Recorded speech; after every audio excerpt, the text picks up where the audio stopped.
मैं डॉक्टर ब्रजबाला उइके, सहायक प्राध्यापक हिंदी, शासकीय कमला देवी राठी महिला स्नातकोत्तर महाविद्यालय राजनांदगांव। बीए भाग 3 हिंदी साहित्य का प्रथम प्रश्न पत्र।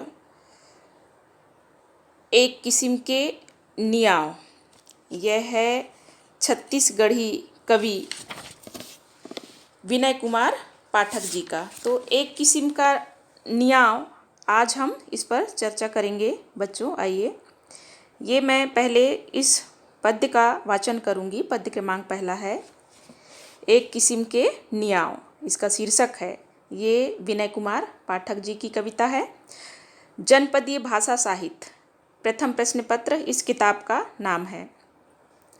चैतू गौठिया इहाँ सबो दूधला अमरा देथे, घर भर के सबो दाना दाना बर तरसथे, औ उपास माँ घर के दूध घलो नहीं पा सके। ये छत्तीसगढ़ी में है बच्चों। छत्तीसगढ़ी भाषा में ये कविता है, जिनके रचयिता हैं विनय कुमार पाठक जी। आप सब फाइनल के बच्चे सुन रहे हैं, आपको पता होगा।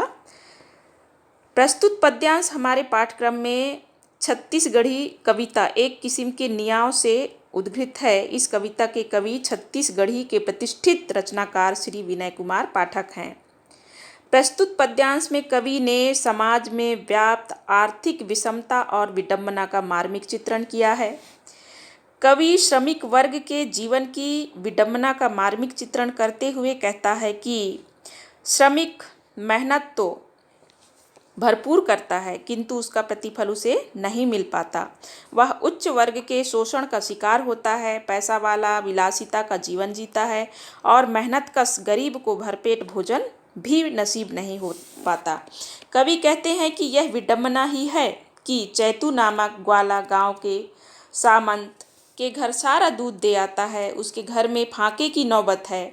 घर भर के लोग दाने दाने को तरस रहे हैं। बिना भोजन के उपवास की इस घड़ी में चैतू ग्वाले के घर वालों को घर का दूध भी नहीं मिल पाता और वे भूखे रहने को विवश हो जाते हैं। इसीलिए मुझे लगता है विनय कुमार पाठक जी ने इस कविता का शीर्षक ही एक किस्म का नियाव रखा है।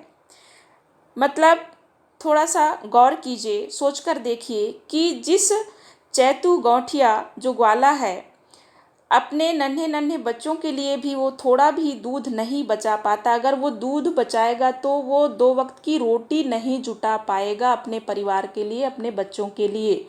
इसलिए वो सारा का सारा, पूरा का पूरा दूध जो बड़े बड़े सेठ साहूकार हैं उनके घर देकर आ जाता है और खुद अपने नन्हे बच्चों को अपने घर में दूध होते हुए भी दूध नहीं पिला पाता है। तो यह एक तरह से देखा जाए तो हमारे समाज में मतलब विडंबना ही है।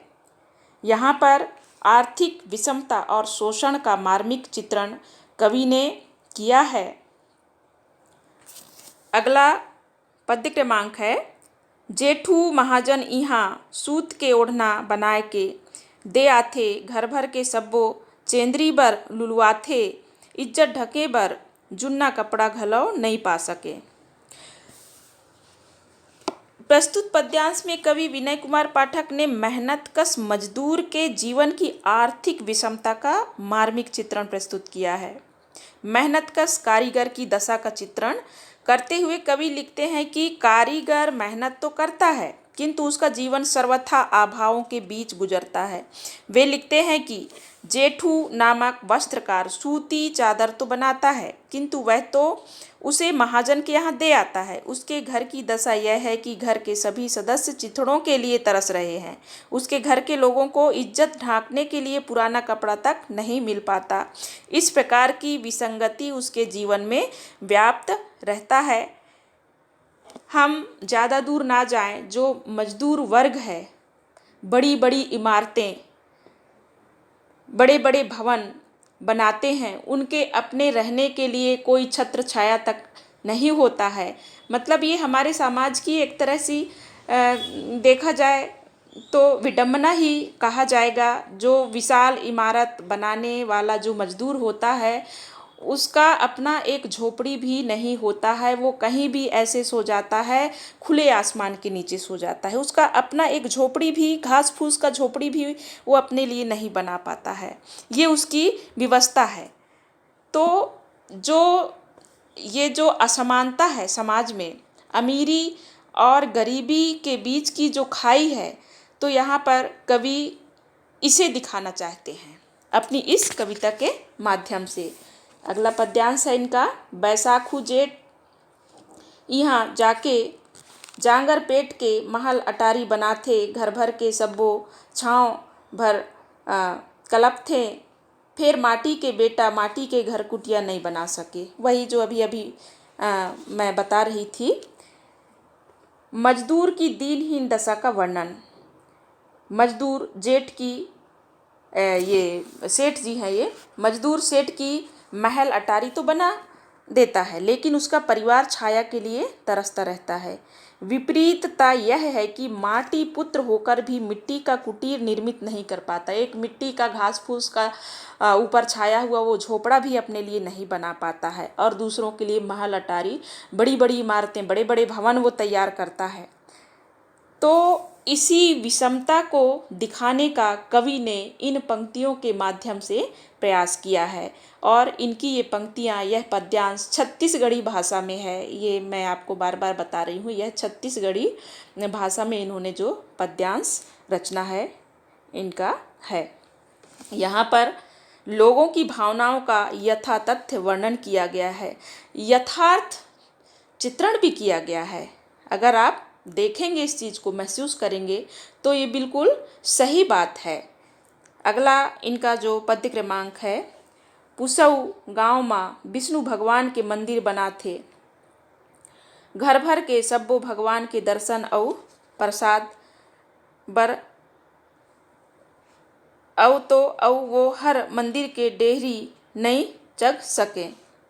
भगवान के लिए मंदिर निर्माण करने वाला लोक वास्तुकार इतना उपेक्षित हो जाता है कि उसका परिवार ईश दर्शन करने व प्रसाद पाने की संकल्पना मतलब चेष्टा भी नहीं कर पाता है, कोशिश भी नहीं कर पाता है। विरोधाभास यह है कि मंदिर बनाने के बाद अस्पृश्य समझकर वह सीढ़ी तक पहुंचकर ही संतोष का अनुभव करता है। यह हमारे समाज में जो विसंगति है, असमानता है, उसको कवि ने इन पंक्तियों के माध्यम से, अपने इस पद्यांश के माध्यम से समाज के लोगों को दिखाना चाहा है, बताना चाहा है।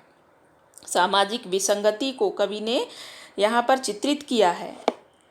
अगला पद्य क्रमांक है, चैतू भूख माँ बैसाखू घाम माँ जेठू इज्जत माँ औ पुसऊ जाड़ माँ, जांगर चलात चलात अकड़ के मर जाथे, विधाता केहू एक किस्म के नियाव आए, अपन भगत सो बलि लेके या उनला संसार के दुख ले उबारे के। प्रस्तुत पंक्तियों में कवि ने बुनकरों एवं शिल्पकारों के जीवन की यथार्थता का चित्रण किया है। यहाँ पर कवि इन विद्रूपताओं और विषमताओं को ही रेखांकित नहीं करते, वरन यथार्थ के मर्म तक पहुँचने के लिए सत्य का आश्रय ग्रहण करते हैं।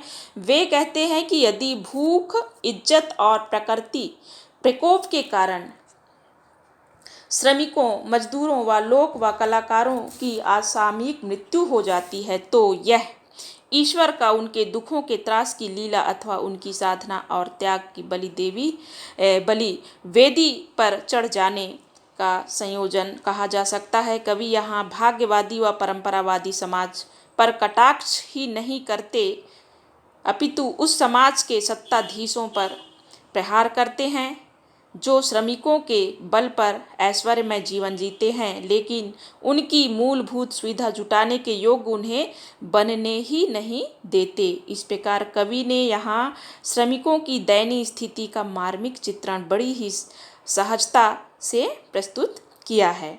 तो इस तरह बच्चों, ये जो हमारे समाज में जो गरीबी और अमीरी के बीच जो एक खाई है, उस खाई को, उस असमानता को ही यहाँ पर इन पंक्तियों के माध्यम से, इस पद्यांश के माध्यम से, इसका शीर्षक ही, इस कविता का शीर्षक ही एक किस्म का न्याय, जो कि बहुत ही उपयुक्त है, एक किस्म का न्याय यहाँ पर कवि ने मतलब दिखाने की कोशिश की है। और ये बहुत ही मतलब सार्थक कोशिश है उनकी, बहुत ही जो समाज में जो विषमता व्याप्त है उस चीज़ को कवि ने बहुत ही सुंदर तरीके से यहाँ पर प्रस्तुत किया है।